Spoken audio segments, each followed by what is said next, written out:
American and coalition forces are in the early stages of military operations. Iraq's army is defeated.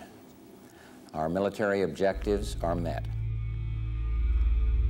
To understand why George Bush Jr. invaded Iraq, we must first return to another war that took place 10 years earlier, led by George Bush Sr. in the same desert when the same dictator, Saddam Hussein, decided to attack his rich neighbor, Kuwait. General Colin Powell, at the head of an international coalition, drove back the Iraqi army in a few hours. When the ceasefire was signed, draconian sanctions were imposed on Saddam Hussein. But George Bush Sr. refused to order American troops to enter Iraq, and Saddam's power remained intact. The coalition forces did not go to Baghdad. The mother of all battles to Saddam Hussein was the battle after Iraq's forces were thrown out of Kuwait, when, as Saddam viewed it, he was fighting the coalition to deter them from marching on Baghdad. And he won that battle, in his view.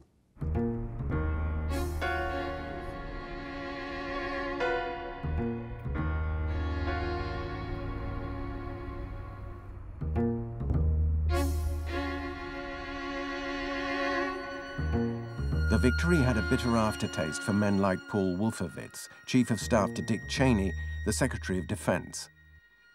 Wolfowitz headed a group of neoconservatives that had been distanced from power by Democrat President Bill Clinton. They had one obsession: to overthrow Saddam. Their doctrine was simple: America had won the Cold War and must now recreate the world in its own image. Known as the Prince of Darkness, the eminence grise of the movement was Richard Pearl. Neoconservatives, I think by and large, believe that the world is safer when there are fewer dictatorships in it, and certainly when there are fewer places prepared to open their doors to terrorist organizations. As early as 1997, the neocons had created a project for a new American century. One of their reports, highly critical of the Clinton government, judged it would take an event as catastrophic as Pearl Harbor to shake America from its complacency and allow it to take on its role as world hyperpower. Under pressure from the group, President Clinton signed the Iraq Liberation Act. The overthrow of Saddam Hussein was now written into American law, and $100 million were freed up for the purpose. But the neoconservatives had to wait for George Bush Jr. to occupy the White House before they could make their great comeback. That I will faithfully execute the office of President of the United States. That I will faithfully execute the office of President of the United States. Preserve, protect, and defend the Constitution of the United States. So help me God. Richard Clarke had been on the White House National Security Council since the first Bush administration. And the people who came in with Bush were people who had served his father. He was assisted, of course, by the fact that he had assembled a very experienced team. Vice President Cheney, who had been a White House Chief of Staff, a Secretary of Defense, Colin Powell, Chairman of the Joint Chiefs, one of the true superstars, military superstars, as Secretary of State, and of course Don Rumsfeld as Secretary of Defense. Rumsfeld was flanked by Paul Wolfowitz, who made his comeback as Undersecretary of Defense. I think the team that came in with President Bush in 2001 was highly experienced in national security. The only problem with that was their experience was 8 years old. Ex-helicopter pilot Larry Wilkerson was made Colin Powell's Chief of Staff. We had a vice president who had risen to a point where he could not be president, so he decided he'd do it through the back door. And we had a Secretary of State who thought he was going to be the foreign policy guru of this naive president, this lacking bona fides president, and all these people ran into each other like speeding trains in the night, 800-pound gorillas. They still had the mindset from the Cold War. They wanted to talk about Russia, and They wanted to talk about Iraq, which was, in their minds, unfinished business from the last Bush, from the last Republican administration. Well, throughout the year prior to 9/11, they had a lot of meetings about Iraq. And I think they were split, frankly.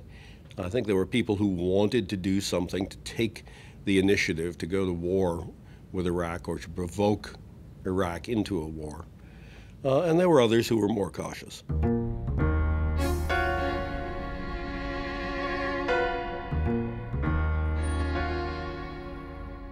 In Paris, the Ministry of Foreign Affairs did not consider Iraq a threat. The Quai d'Orsay was more concerned about other countries, such as Iran. Rumors of war had not yet crossed the Atlantic. Il y a à l'arrière-plan de l'équipe Bush qui est arrivée au pouvoir une doctrine idéologique, qui est la doctrine néoconservatrice, qui plaide pour un renversement par la force des régimes dictatoriaux au Moyen-Orient, pour avoir un effet domino et une démocratie qui s'installe dans l'ensemble des pays du Proche et du Moyen-Orient. You know, frankly, it's a little bit arrogant to think that you can change the Arab world into being something different than it has ever been, based on American philosophy, when you don't understand anything about the Arab culture or history. The Arab world can someday become democratic, but not at the point of an American bayonet.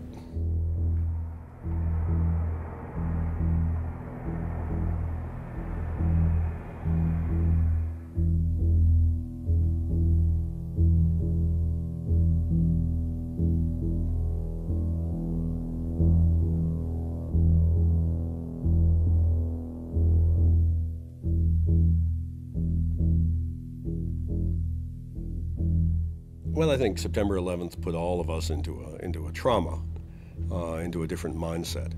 I mean, we had actually looked down the barrel of the gun. Many of us thought we were going to die that day.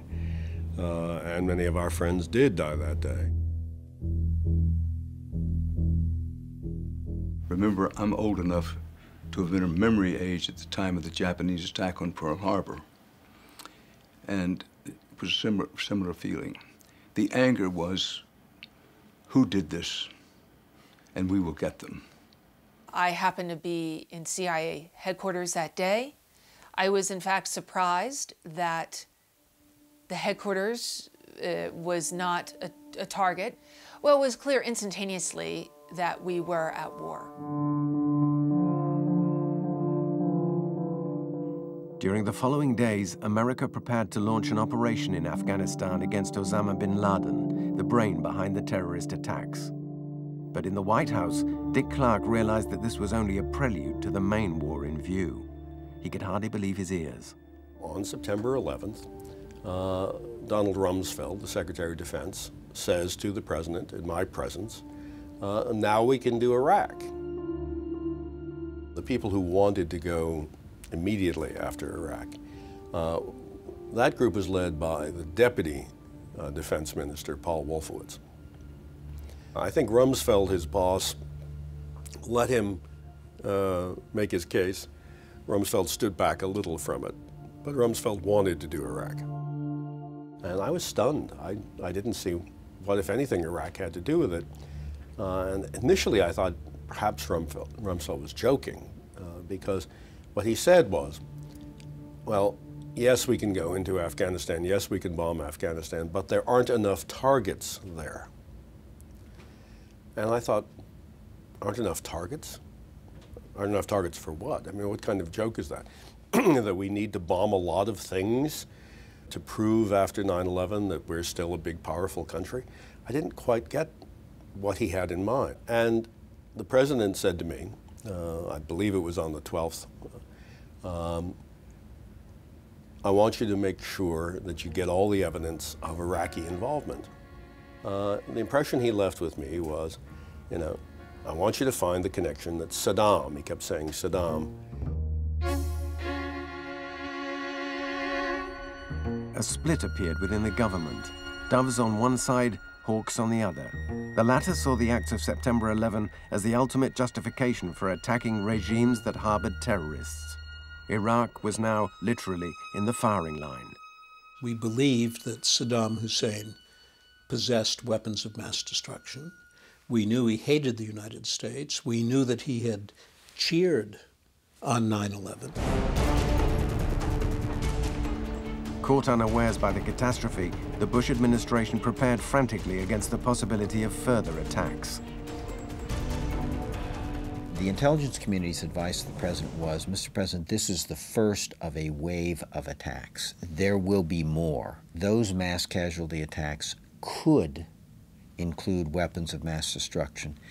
Less the nuclear, more concern about chemical and particularly biological. Colin Powell pretended to be unaware of his colleagues' intentions, believing he could use his influence to gain time. I think the people on the other side were led by Colin Powell. General Powell was then the Secretary of State.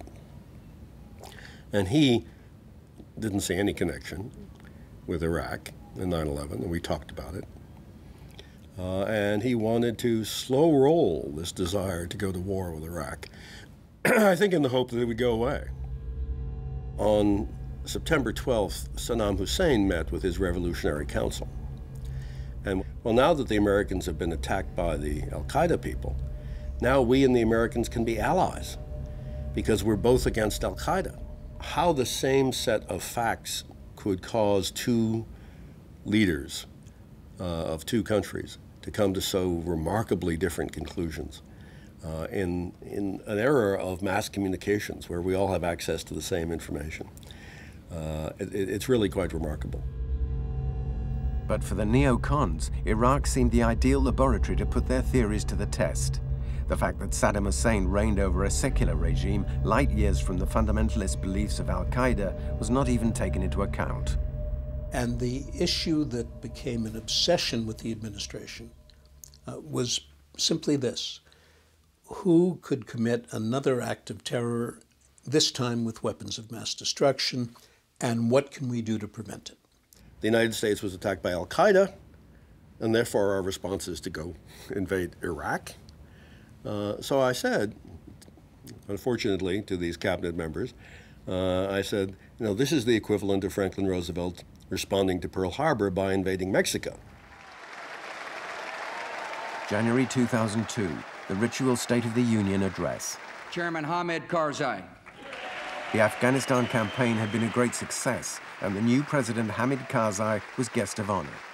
Bush took the opportunity to designate a new enemy, Iraq. States like these and their terrorist allies constitute an axis of evil, arming to threaten the peace of the world. By seeking weapons of mass destruction, Bush used the term weapons of mass destruction for the first time. The war of words had begun, and so had the countdown to the real hostilities. Giving them the means. I felt I was inside a beast. I felt I was inside a government, a machine that was about to make a terrible mistake that would really hurt the world. A race for war was underway, aided by America's tireless ally and accomplice, Great Britain. Jack Straw was Tony Blair's Foreign Secretary. The idea that something may happen over Iraq came up in early 2002. And certainly by February and March, there was quite a lot of discussion in Washington and discussion between us and Washington. In the months following the terrorist attacks on New York, the British government learned that military action against Iraq was in preparation. In this document from December 2001, Blair accepts that the invasion is a fait accompli. Justification, the document points out, could be constructed around weapons of mass destruction, though it would be threadbare. Saying no to America was never considered an option, even though from the outset Tony Blair made it clear that he would do nothing without the backing of the United Nations.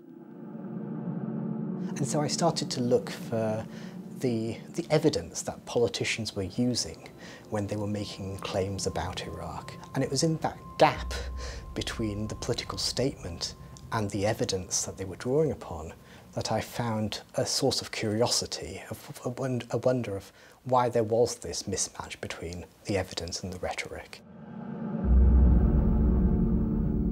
In a message addressed to Blair before his visit to America, Jack Straw drew his attention to the fact that there was no direct link between Iraq and Al-Qaeda.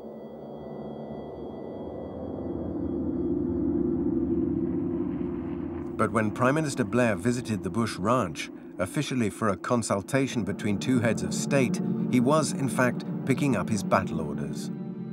That is the way this special relationship works. There's a real neurosis inside the British system, not to separate ourselves from the United States, but it does mean the starting point is alliance with the US, and where there are disagreements, insofar as it's possible, you keep them within the family. In this document from the Prime Minister's office, Tony Blair enjoins one of his advisors to reorder government narrative in order to help American propaganda. The intelligence assessments that were not made public until a few years after the invasion had actually occurred are filled with caveats.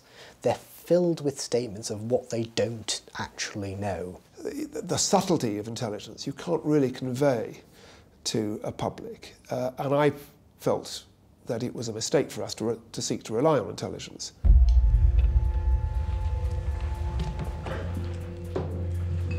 Good morning. Morning after September the 11th. A parliamentary inquiry was to discover only much later that on several occasions Tony Blair tried to force the hand of his Attorney General, Lord Goldsmith, to make him declare an invasion legal. This document, in which Goldsmith refuses yet again to give in to the Prime Minister's demands, bears a furious annotation in the margin. I just don't understand this. Philip Sands, an international lawyer, has written a book on the subject of Tony Blair's legal manipulations. He stood up and he told the British people that there was evidence and intelligence that Saddam's regime had weapons of mass destruction. Not true. The second misrepresentation was that the Attorney General had told him that the use of force was unequivocally legal. Not true. So it gets pretty serious when a Prime Minister misleads his own public in relation to intelligence and legal advice. Lord Goldsmith held his ground until the trip to America, where he met his American counterparts, the same men who a few days earlier had authorized the use of torture by the American army. On his return to England, Goldsmith finally gave in to Blair's demands. To sell the idea of war, Blair stepped up the number of misleading shock declarations to the press, as we see from this headline in one of Britain's most popular papers. Nothing works quite like fear.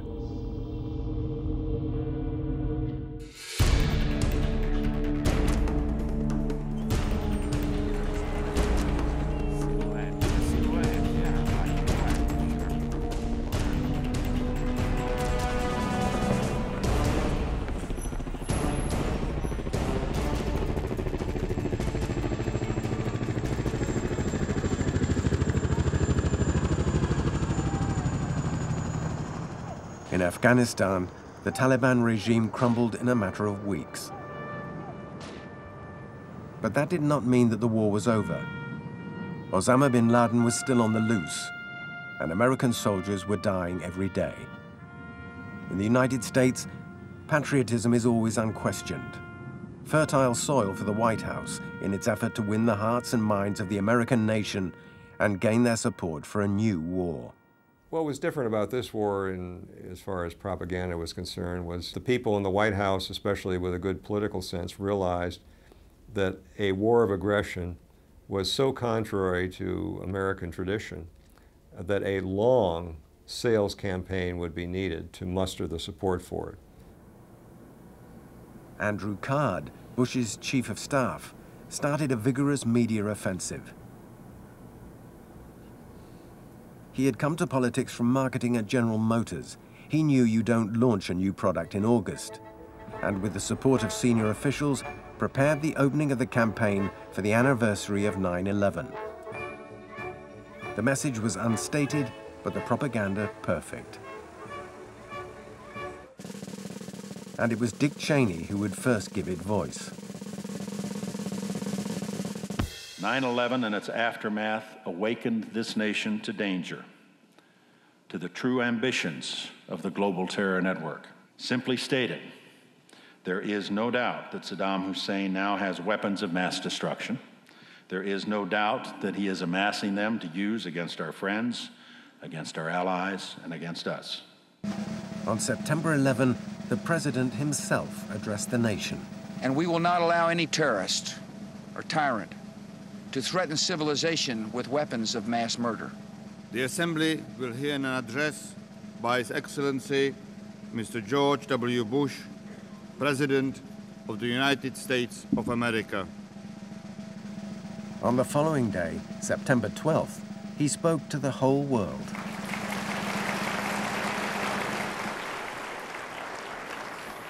Mr. Secretary General, Mr. President, distinguished delegates. N'oubliez pas, intervention de George Bush à l'Assemblée générale des Nations Unies à la rentrée 2002. Là, il nous piège tous. On s'attend à ce qu'ils disent, écoutez, les Nations Unies, vous êtes très sympathiques, mais nous, on est décidés à aller en guerre, donc on ira quoi qu'il arrive. Il ne dit pas ça. But the purposes of the United States should not be doubted. The Security Council resolutions will be enforced. Il chante les louanges des Nations Unies. My nation will work with the UN Security Council to meet our common challenge. Il explique qu'il va passer par les Nations Unies pour obtenir l'aval en droit d'une intervention militaire en Irak. Alors bien sûr que pour George Bush, tout ça était un pur calcul et une façon de légitimer une action qui de toute façon était prévue longtemps à l'avance. Il voulait juste l'estampille, labelliser Nations Unies. Saddam Hussein's regime is a grave and gathering danger. To suggest otherwise is to hope against the evidence in deploying the most terrible weapons. Not content with tricking the UN and its frontline members of the Security Council, Bush directly threatened Iraq. And if an emboldened regime were to supply these weapons to terrorist allies, then the attacks of September the 11th would be a prelude to far greater horrors.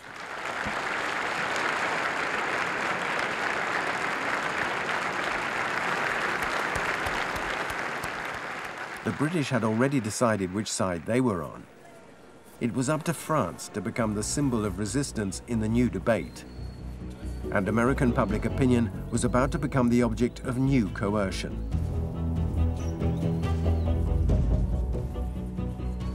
So they began preparing public opinion, equating Iraq with Afghanistan. They want the public to see it all of a piece. As Mr. Wolfowitz conceded in an unguarded comment, the weapons issue was just something that people in government could agree on as a rationale for the war. A kind of game of mirrors was put in place, repeatedly telling and showing Americans that invasion was a necessity.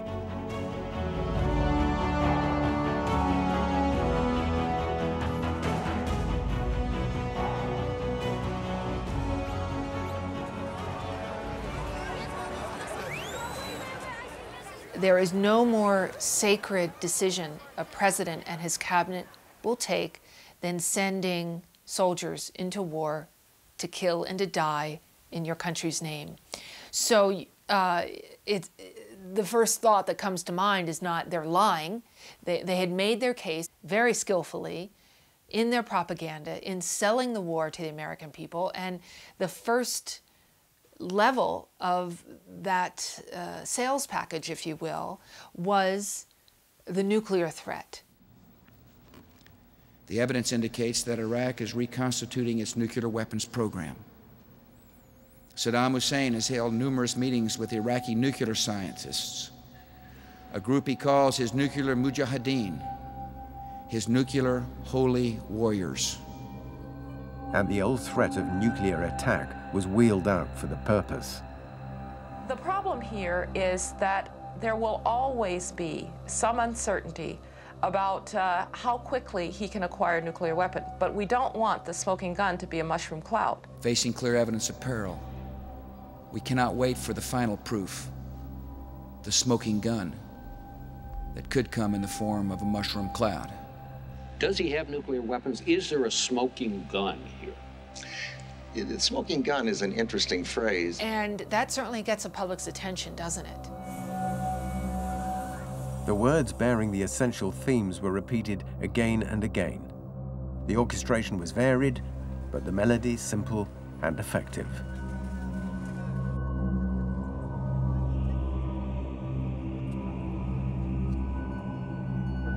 Iraq is going to cooperate. This is about the disarmament of Iraq, not about weapons inspectors hunting and pecking all over the country. Time is running out, and we just can't keep hunting and pecking. They were very well organized, they were very articulate, and they were unrelenting. It was constant. As the president has said, the one option that we do not have is to do nothing. The president has, I think, put it exactly right. He has said that the one choice we don't have is to do nothing. As the president has said, and as Prime Minister Blair said yesterday, doing nothing is no longer an option. But more than repetition was needed to convince the public. There were other vital ingredients: confusion and doubt. We know of certain knowledge that we know these things. We know them. We also know there's a category of things we don't know. And then we don't even know a category of things that we don't know. The White House also played a more subtle game. False information was leaked to distinguished journalists. In September, Judith Miller, a top reporter for the New York Times, published a scoop. Iraq was procuring metal tubing for the enrichment of uranium. The source of the leak? A member of the White House team who had chosen the New York Times because of its reliability. And then, very quickly, they would send their spokesman, their trained and dedicated spokesman, out to again flood the screens and the radio with saying, well, as this newspaper said just the other day. This is, and I want to attribute to the Times, I don't want to talk about, obviously, specific intelligence sources, but reporting just this morning that he is still trying to acquire, for example, some of the specialized aluminum tubing one needs to develop centrifuges that would give you an enrichment capability. In the abstract, this was the thing of beauty of public relations and manipulation of public opinion. To know what the defector al-Qarari, a former brigadier general in the Iraqi intelligence service, told me is that these guys, there are 1,200 in all. These informers did not stop at feeding incorrect information to the media. They also produced false witnesses, so-called deserters from Saddam's army. The defector is telling Moussawi that in order to evade the UN inspectors, Saddam Hussein put his... They fostered the belief that the Iraqi dictator possessed weapons of mass destruction, that he was financing terrorist networks, and was seeking to produce a nuclear arsenal. Everyone, or almost, was taken in. In Iraq's ruthless intelligence service, the Mukhabarat. No matter how you framed it, it was going to be perceived as saying, the President of the United States is not telling the truth, i.e., we hate to use lying as a word. It's one of those words that journalists are very reluctant to. But when you say the President's not telling the truth, you're saying your President is a liar. Your Vice President's a liar. Your Secretary of State, or Mr. Journalist. Who the hell are you to question this? How can you not say the President is lying if you know the President is lying? John Walcott was chief editor of Knight Ridder, one of the only Washington press groups that dared counter the official version of the facts. Here's where it comes down now, as I look back. If you take the Metro from here, we're in downtown Washington, and if you take it to the Pentagon, where the Department of Defense is based, it comes out of the ground, briefly, at Arlington National Cemetery. And you look out of the window of that train, and you see row upon row of white crosses. Some that are there from Iraq, some thousands. And I can look out at those crosses from the train and say, I tried. I did my best before you were sent to war to ask whether or not the cause was truthful.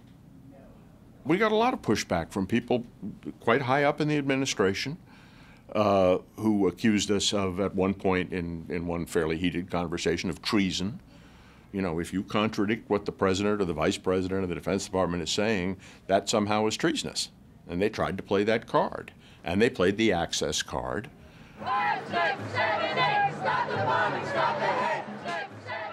The popular media preferred the official version, rarely contradicted or verified, to what was written on the slogans carried at the anti-war demonstrations. You know, we like to talk in journalism, and there's journalistic courage. We probably talk too much about it and don't do enough of it. That yes, it takes guts, it takes courage to say, I don't care what the herd is doing. I have questions about this. Almost 70% of the American people thought Saddam Hussein had something to do with 9/11 before we attacked Iraq. I mean, it was masterful propaganda, okay?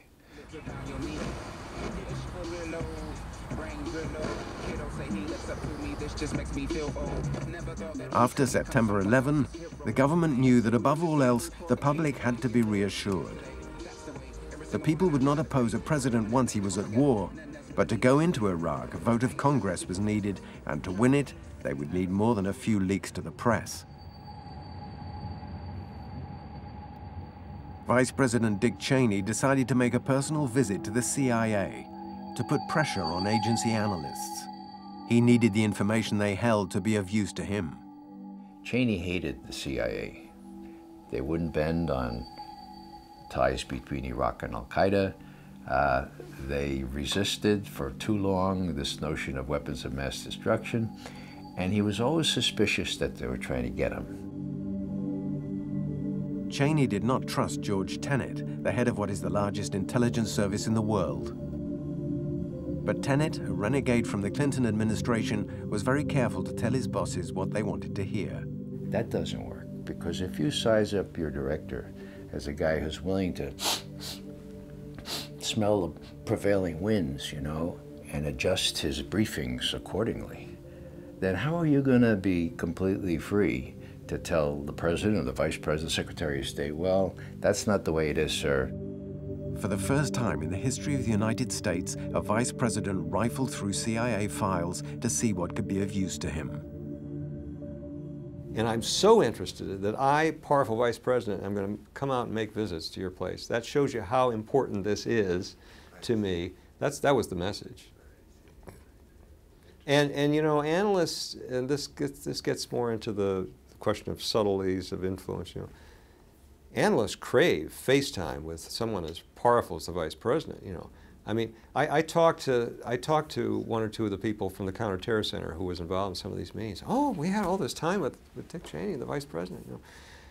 They went fine as far as they were concerned. The sacred wall that until now had assured the independence of intelligence communication was breached. Dick Cheney had got what he came for. Following his much contested report in which Iraq was identified as an immediate threat to the security of the US, Congress nonetheless authorized the president to go to war. 196, the nays are 133. The joint resolution is passed without objection. The vote had been a success, but government infighting intensified. Cheney and Rumsfeld on one side, Powell and Tenet on the other. No one trusted anyone, and each interfered in the other's affairs. It was so bad by that time that people were referring to the vice president's office as the Gestapo, the Nazis. People were referring to Rumsfeld and the alliance between Rumsfeld and Cheney as the deadly duo, the devil's duo. To crown it all, on November 8, 2002, in New York, the UN Security Council once more slowed the White House down.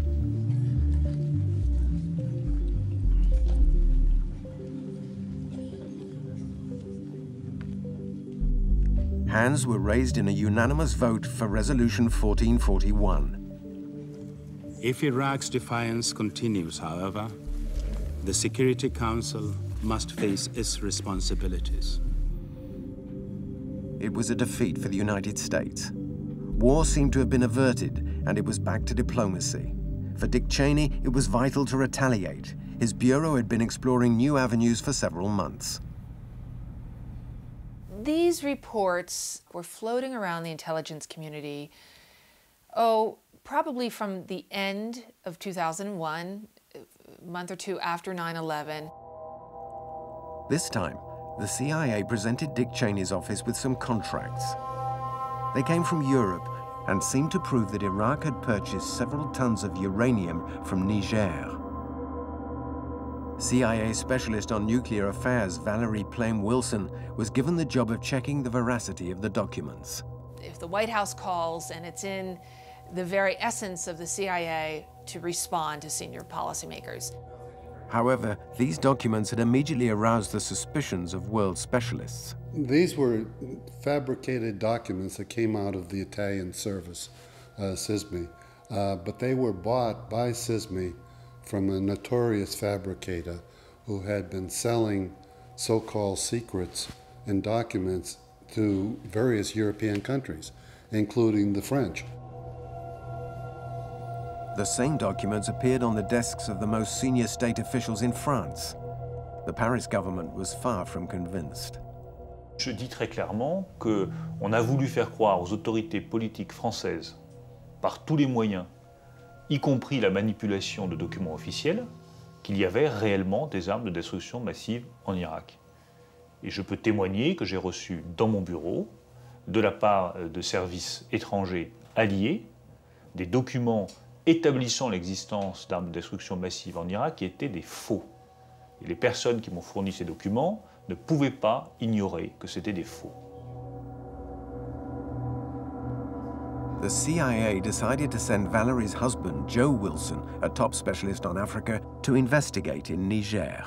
My value added was I had a sense of what was going on the ground, and I had the contacts on the ground. I knew who to go talk to.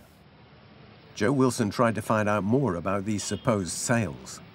I saw the former Prime Minister, I saw the former Minister of Mines, I saw a number of other officials. It would have represented, I think, something in the order of a 40% increase in the production at that time, which would have meant 40% more trucks, 40% more barrels. It would have been very difficult, I think, to hide that from anybody. He returned empty-handed, made a report of his trip to the CIA, and went back to his job. A few weeks later, President Bush affirmed the sale had taken place in his State of the Union address. Failure. The British government has learned that Saddam Hussein recently sought significant quantities of uranium from Africa. These 16 words constituted a vulgar lie, but the White House was beyond caring. They were too busy implicating their allies in the war. Cataloged other methods used in the torture chambers of Iraq. International human rights groups. In February, while military preparations were at their most intense, the diplomatic situation was once more in deadlock. Bush realized that despite all his efforts, he was not convincing the world. He had to go for bust. But how? I know what we do. There's only one of us that has any credibility left, and that's Colin. Yeah, let me get Colin in. Colin, come on in here.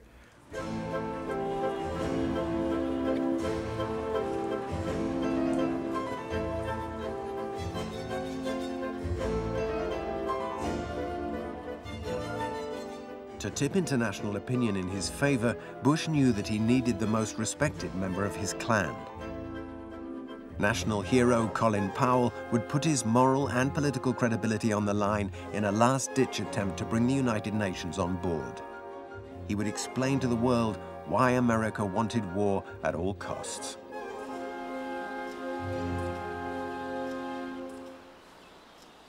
Powell wrote his speech with the help of Director of the CIA, George Tenet.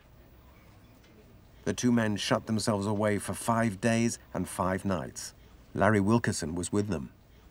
Secretary Powell had told me I want at least 3 or 4 sources, each independently corroborating the other, for every major statement I'm going to make.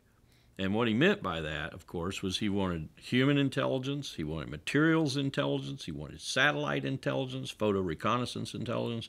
He wanted some form of intelligence that, independent of this one, corroborated this one. But during those long nights, they realized that Tenet had nothing new to offer. They'd have to make do with what they'd got. But I quickly found out that what George meant by checking sources was him. He was speaking as the DCI for the entire intelligence community. And so every time we had a question about a source, it was take my word. It was, yeah, this is a good source. It was, yes, this is okay.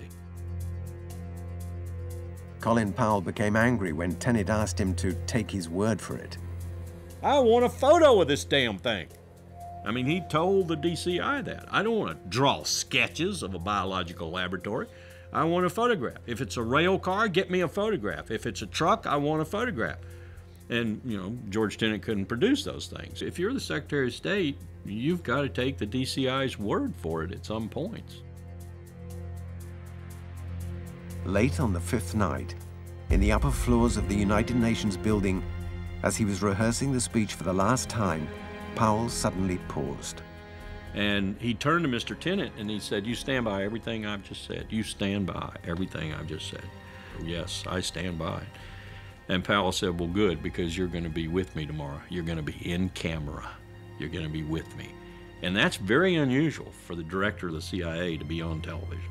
And you look at that presentation and he's right over Powell's shoulder. He's sitting right behind Powell. The Iraqis are moving not just documents and hard drives, but weapons of mass destruction to keep them from being found in the hallowed hall of the United Nations, the show could begin. Powell politely reminded gathered members that some of the details would be hard to understand.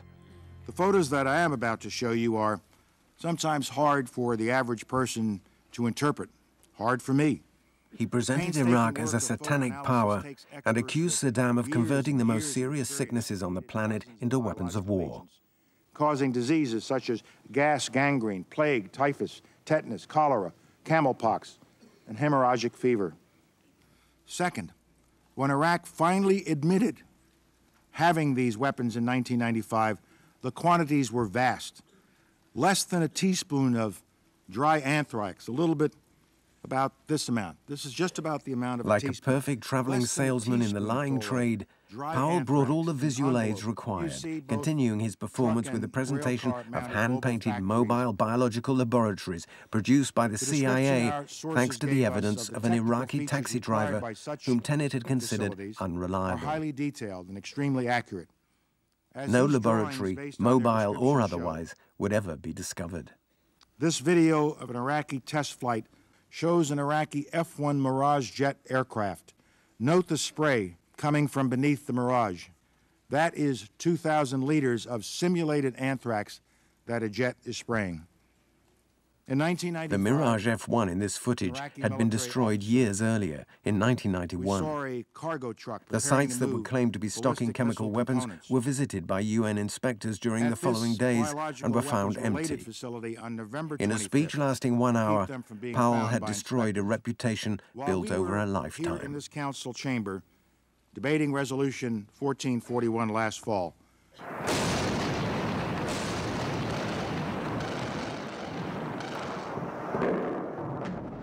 On March 19, 2003, hostilities could begin. Let us look at the last piece of manipulation in this story. As the Americans entered Baghdad, this footage was shown again and again. As they rolled into Baghdad, the American troops were cheered by hundreds of Iraqis gathering in the streets. In the city center, newly liberated Iraqis toppled a huge statue of Saddam Hussein.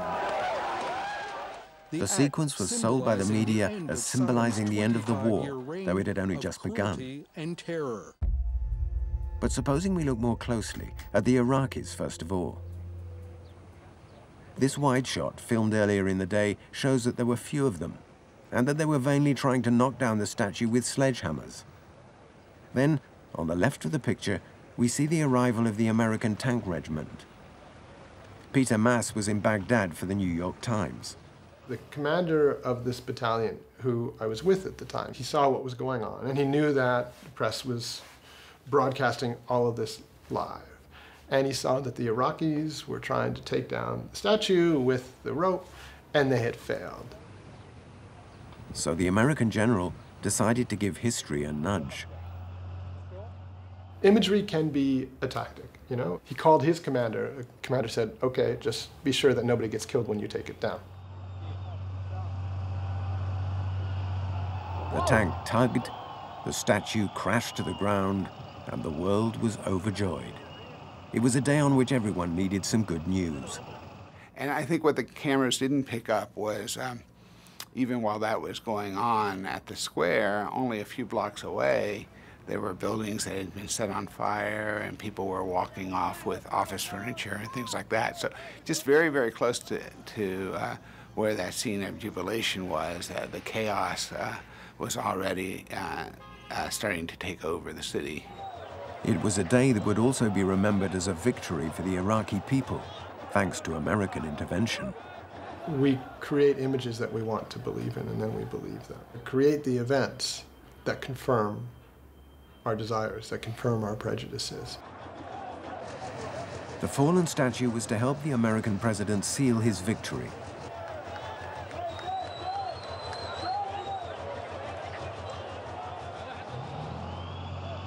But propaganda needs a receptive public, and as the weeks passed, no weapons of mass destruction could be found. This time, no manipulation could come to the aid of the Bush administration. The dejection that hung over Iraq now spread to Washington.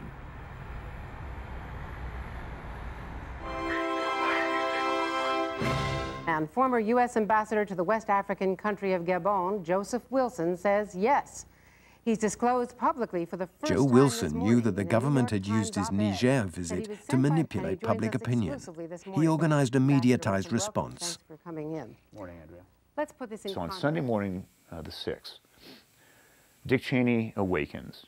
He's got Joe Wilson in the Washington Post. He's got Joe Wilson in the New York Times. He's got Joe Wilson on Meet the Press. What they were concerned about was that this was an orchestrated pushback by the CIA, because they were beginning to blame the CIA for not having come up with proof of the existence of the WMD.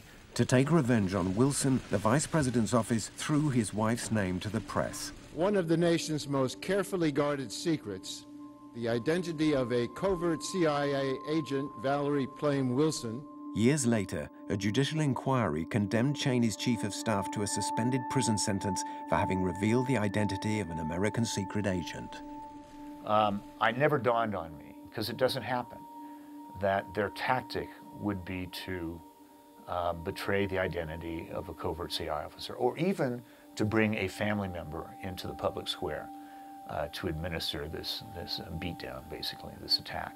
So it felt, as I have said, it felt a little bit like falling down Alice's rabbit hole.